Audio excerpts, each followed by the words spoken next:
My name is Mark Garrigus.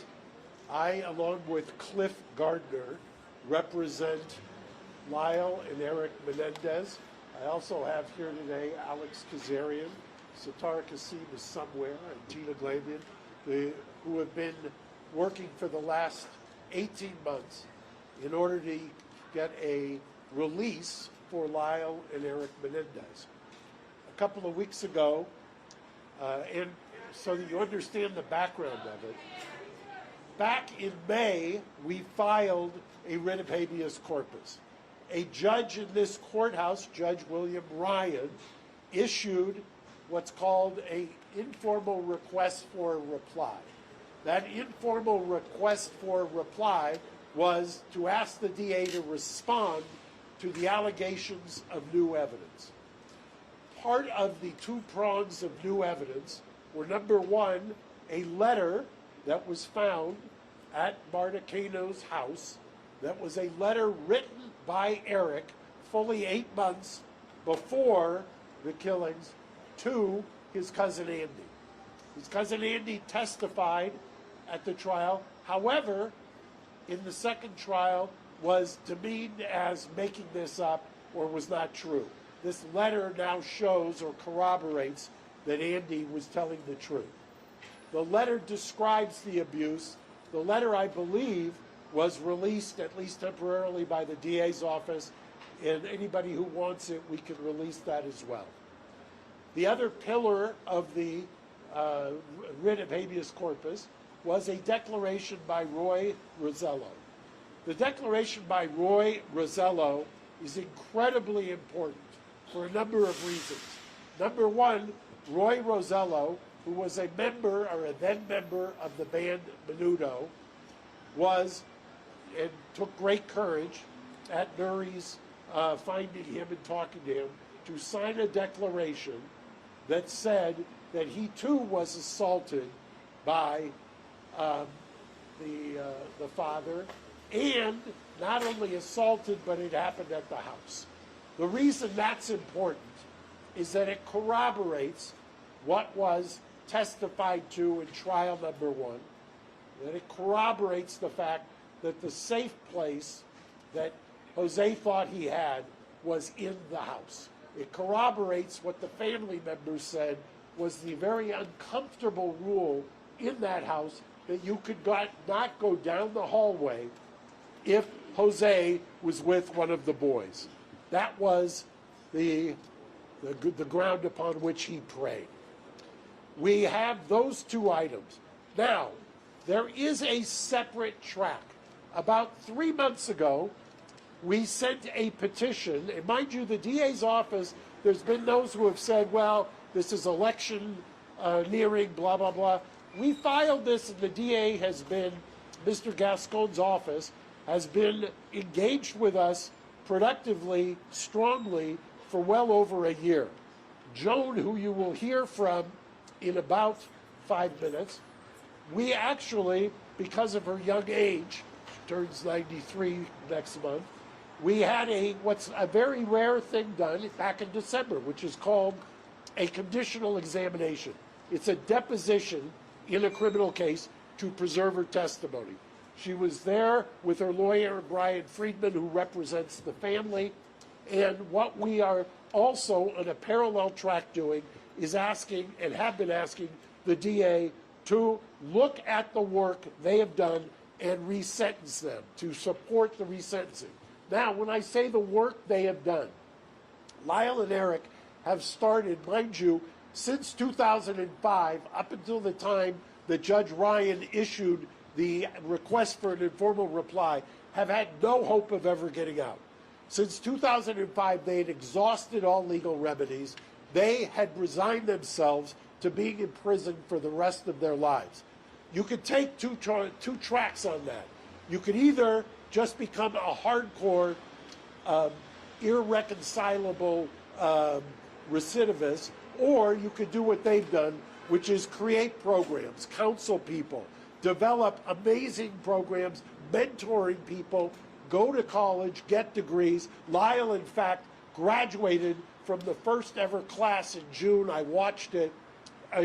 of a combination of UCI along with the Department of Corrections. The first class, Mr. Friedman and I were there, of 22 prisoners who got their BA degree while in prison, and a bunch of them life without parole. So there is an idea that there is redemption. There is an idea with their green space project of rehabilitation.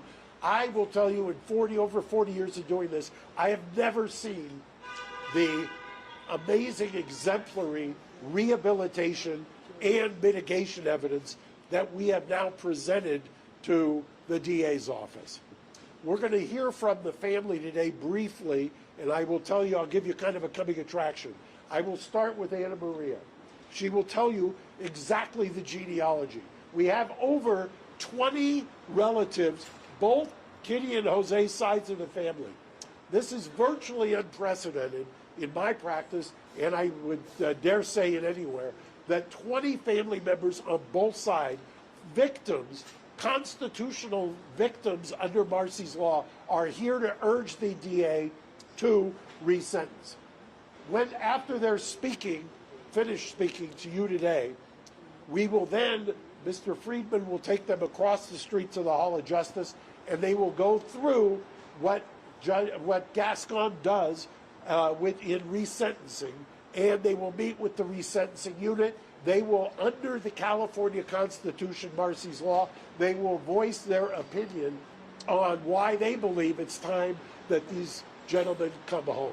That they've spent over 35 years, and I've said it once, I've said it twice, if they were the Menendez sisters, they would not be in custody. We have evolved, it's time, and without further ado, I'm going to introduce Anna Maria, who's going to come up and speak. Good afternoon, everyone. Buena tarde. My name is Ana Maria Baralt. I am the niece of Jose Menendez.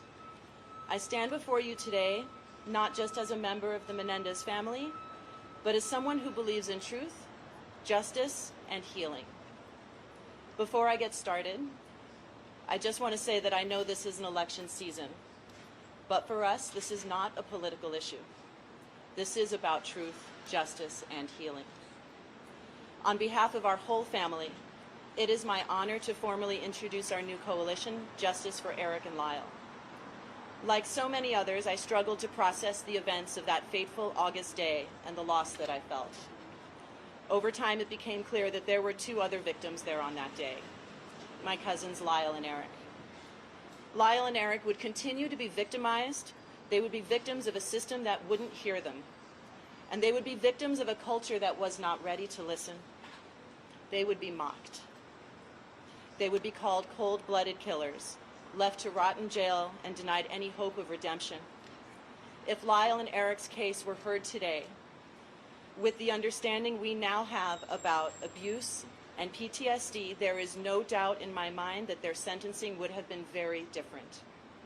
And yet, despite their circumstances, they have chosen a life of light. Without hope of release, they persevered. They have sought to better themselves and serve as a support and inspiration for survivors all over the world. Their continued incarceration serves no rehabilitative purpose. It's time to recognize the injustice they've suffered and allow them the second chance they deserve. Now here we are, both sides of the family united, sharing a new bond of hope. Hope that with the re-examination of their case, a new outcome will be reached. Hope that this 34-year nightmare will end and that we will be reunited as a family. I am here to ask the District Attorney's Office to take into account the full picture, the truth that was hidden for so long. Lyle and Eric deserve a chance to heal, and our family deserves a chance to heal with them. Please join us. Visit www.justiceforericandlyle.org and sign our petition. And if you'll indulge me, I have two more statements to read.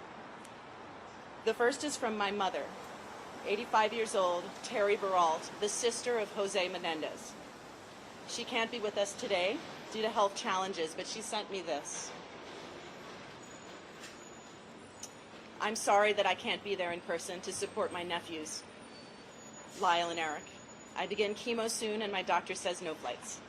I need to be strong. I wish to make it clear that I stand firmly with this family. I am Lyle's godmother, and I love them both very, very much. My nephews have spent 3 decades in prison helping others. I have seen great growth in them. Even the law enforcement supervisors and corrections have written letters to the court asking for their resentencing and release. Millions across this country agree. I implore the district attorney's office to end our prolonged suffering and release Lyle and Eric back to our family. 35 years is such a long time. My prayer is that I live long enough to see my nephews again and to hug them once more. I have another statement, and this is written by a family member of Marta Cano and Andy Cano, that Andy, the one to whom the letter was written. This is written by one of Marta's children. Thank you for giving our family the opportunity to express our thoughts during this pivotal time in Lyle and Eric's case. Our family's tragedy has always been very public and has been extensively covered by many media platforms. Marta and Andy Cano would have wanted to speak today, but unfortunately they are both unable to do so. Marta is in memory care, but she spent decades supporting Lyle and Eric. Sadly, we lost Andy shortly before his 30th birthday, and we miss him every day. Both Marta and Andy deeply loved Lyle and Eric. They both believed in justice, but they also believed in second chances and forgiveness. It has been 35 years since this happened.